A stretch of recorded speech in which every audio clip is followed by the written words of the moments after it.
Mas palalakasin pa ng pambansang pulisya ang presensya sa mga komunidad kontra kriminalidad. Yan ang tiniyak ng PNP kasabay ng pagharap sa pagdinig ng Committee on Public and Order and Safety ngayong araw. Ang detalye sa report ni Jap Regala.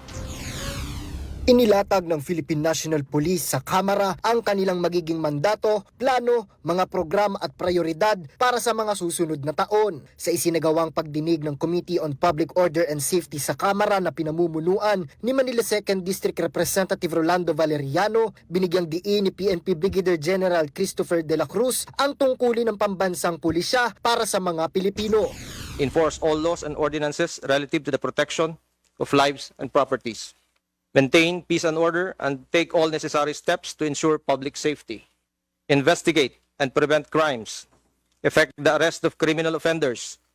Bring offenders to justice and assist in their prosecution. Iginiit din ni General De La Cruz ang kahalagahan ng 5-minute response time ng pambansang pulisya. Anya, malaki ang papel nito sa pagpapatupad ng tungkulin ng PNP. Ayon pa sa kanya, dahil sa 5-minute response time, napipigilan ang pagtaas ng krimen sa mga komunidad. Kaya naman, mas palalakasin pa anya ang presensya ng pulisya sa mga komunidad para mas mapigilan ang kriminalidad. Samantala, kinwestiyon naman ni Batangas 2nd District Representative Jervil Luistro ang National Police Commission.